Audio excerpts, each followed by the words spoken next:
Olá, uma boa tarde para você. O Senado aprovou o projeto que regulamenta a ajuda de custo ao usuário do SUS que precisa de tratamento fora da sua cidade. Foi aprovada também a medida provisória que concede subsídio ao óleo diesel. A greve dos caminhoneiros em maio levou o governo a editar a medida provisória que concede subsídio de 30 centavos por litro de óleo diesel até o dia 31 de dezembro, ao custo de 9,5 bilhões de reais aos cofres públicos. A medida foi aprovada pela Câmara na terça-feira e, conforme acordo de líderes no Senado, deveria haver um intervalo de 2 sessões até a votação no plenário. O presidente Eunício Oliveira explicou por que quebrou a regra. Eu vou quebrar o interstício da medida provisória, abrindo uma exceção pela presidência para que não tenhamos uma nova motivação para a greve de caminhoneiros no Brasil. A medida provisória foi aprovada e seguiu para a sanção do presidente da República, mesmo com votos contrários da oposição. O governo federal retira recursos do orçamento da União, da educação, da saúde, da infraestrutura, recurso de onde ele diz não haver, para depositar diretamente no caixa, principalmente das importadoras de petróleo. É tão grave a situação, senhor presidente, que as refinarias brasileiras estão com a sua capacidade de produção de óleo diesel paralisada, ociosa, em aproximadamente 25%. Os senadores analisaram também projeto que estabelece ajuda de custo ao usuário do SUS que precisa de tratamento fora de sua cidade. O benefício vale para deslocamentos superiores a 50 quilômetros e cobre gastos com transporte, alimentação e hospedagem. Alguns senadores levantaram a dúvida: quem vai pagar a ajuda de custo? Queriam discutir melhor a proposta na Comissão de Assuntos Econômicos. Se não houver uma suplementação do repasse federal para os municípios é que irão bancar esse custo adicional. Como todos os senadores aqui sabem, os municípios brasileiros já estão investindo próximo de 30% do seu orçamento com despesas de saúde. Uma emenda de redação deixou claro que a União vai bancar o benefício. O projeto foi aprovado e agora vai ser analisado pela Câmara. O tratamento fora do domicílio já existe, está preceituado numa portaria, a portaria 55 do Ministério da Saúde. Nós só estamos transformando essa portaria em lei para evitar contingenciamentos e cumprindo o que diz a Constituição, que saúde é direito de todos e dever do Estado. O plenário aprovou ainda o projeto que incentiva o uso de bicicletas nas cidades, que segue para a sanção presidencial, além da indicação de Carlos Alberto Ribeiro Sobrinho para o cargo de diretor da Comissão de Valores Mobiliários. O plenário também aprovou a indicação de Paulo Roberto Vanderlei Rebelo Filho para ser diretor da Agência Nacional de Saúde Suplementar, a ANS. Mais cedo, ele foi sabatinado na Comissão de Assuntos Sociais e prometeu empenho para dar mais transparência aos reajustes dos planos de saúde. Um dos temas tratados na sabatina foi o reajuste anual nos planos de saúde. Paga-se muito para não se obter nada. São mendicantes quando conseguem que o plano de saúde atenda adequadamente. As operadoras colocam que esses custos sempre estão mais elevados do que os reajustamentos que elas estão colocando à disposição ou estão solicitando para os consumidores.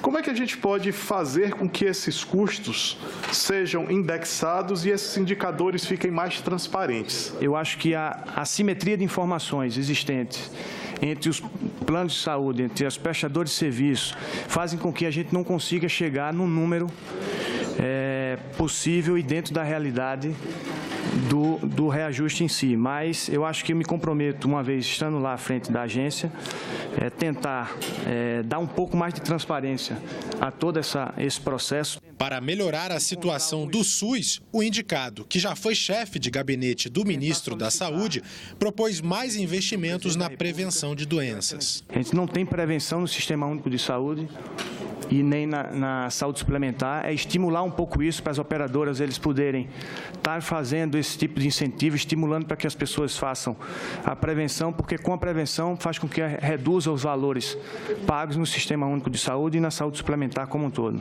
Também afirmou que vai se esforçar para acelerar o prazo de incorporação de novos medicamentos, sobretudo para doenças raras.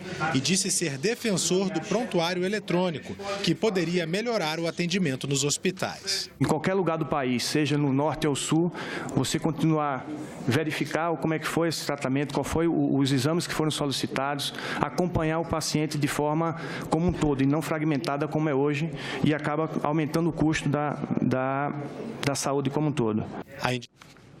A Comissão de Assuntos Sociais aprovou ainda um projeto de lei que lista as atividades da campanha de conscientização sobre o câncer de mama, chamada Outubro Rosa.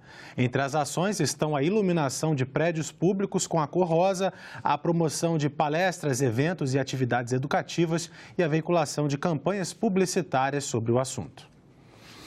O projeto que viabiliza a privatização de distribuidoras de energia controladas pela Eletrobras foi aprovado na Comissão de Constituição e Justiça.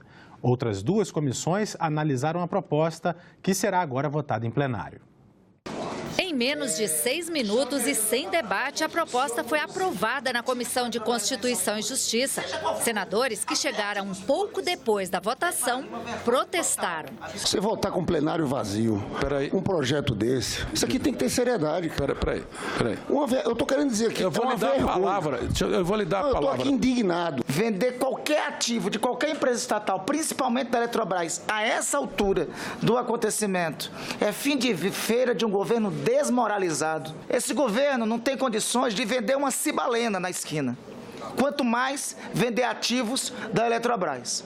O acordo foi aprovarmos os relatórios, o meu na CAI e o do senador Romero Jucá, que aqui substituiu o senador na leitura do seu relatório, e a aprovação do relatório do senador Eduardo Braga no âmbito da Comissão de Infraestrutura. O relatório do senador Eduardo Braga contém todas as emendas que tratam dos pontos divergentes em relação a essa questão, para oportunizar aqueles que se colocam contra o mérito do PLC 77 possam discutir quando a matéria for apreciada em plenário. O projeto que foi encaminhado pelo governo permite que 6 distribuidoras de energia localizadas em estados do Norte e Nordeste e controladas pela Eletrobras possam ser privatizadas. Juntas, elas fornecem energia elétrica para uma população de 13 milhões de pessoas, em uma área que corresponde a 29% do território nacional. Nós somos contrários a essa privatização por uma série de razões, principalmente porque ainda há uma produção e uma geração de distribuição deficitária e não cabe você pagar com o subsídio público, porque ou é do Estado brasileiro ou é da própria população brasileira, você pagar o lucro para empresas privadas. O caminho da licitação da concessão associada à privatização foi recentemente trilhado, com sucesso quando da privatização da Eletrobras Distribuição Piauí. A transferência do controle acionário implicou ganhos imediatos para os habitantes do Estado, pois o novo acionista aceitou uma redução de 8,52% nas tarifas, redução essa que não ocorreria se a empresa não tivesse sido privatizada. Nesta terça-feira foram necessárias 2 sessões para que o texto fosse aprovado sem mudanças pela Comissão de Assuntos Econômicos. No mesmo dia, foi aprovado na Comissão de Infraestrutura. Aprovada nas 3 comissões, a matéria será analisada agora em plenário. Segundo o vice-líder do governo no Senado, senador Fernando Bezerra, o acordo com o presidente Eunício Oliveira é para que essa votação aconteça na primeira ordem do dia após as eleições. O teto de gastos da União pode não ser cumprido em 2020. É o que aponta relatório da Instituição Fiscal Independente ligada ao Senado. O aumento dos salários dos ministros do Supremo Tribunal Federal, que gera efeito cascata, pode agravar a situação das contas públicas. O teto de gastos foi criado em 2017 e limita o crescimento das despesas da União à inflação acumulada em 12 meses até junho do ano anterior. A regra foi estabelecida para durar 20 anos, mas estudos da Instituição Fiscal Independente apontam que o teto não será cumprido já em 2020. O estudo leva em conta, entre outros fatores, o avanço dos gastos obrigatórios, como benefícios previdenciários e salários do funcionalismo. Para o diretor executivo da instituição, nesses 2 anos, o novo governo deve focar em medidas como as reformas estruturais. Não tem mágica quando se trata de ajuste fiscal. É como no orçamento familiar. Mal comparando, se as suas despesas não estão cabendo na sua renda familiar, no seu salário, você precisa cortar essas despesas, fazer com que elas cresçam menos, cortar os desperdícios, os excessos, evitar fazer despesas novas, fazer viagens e outros gastos. A mesma coisa o governo, ele precisa começar a dar mais atenção para o problema do gasto público. O gasto vem crescendo de maneira insustentável e esse hoje é o nosso problema principal na área fiscal. Não houve esforço de todos os setores de colaborar para respeitar esse teto, esse limite. O governo que entrar vai ter que arregaçar as mangas desde o primeiro momento, para tomar as medidas emergenciais que são necessárias para equilibrar as contas. Senão, o país vai mergulhar numa crise mais profunda do que essa. A Fundação Getúlio Vargas fez estudo semelhante e aponta que o teto não se cumpre já a partir do ano que vem. Hoje nós temos corte de 400 mil bolsas de pós-graduação, porque não tem recurso, o teto não deixa investir recurso na educação.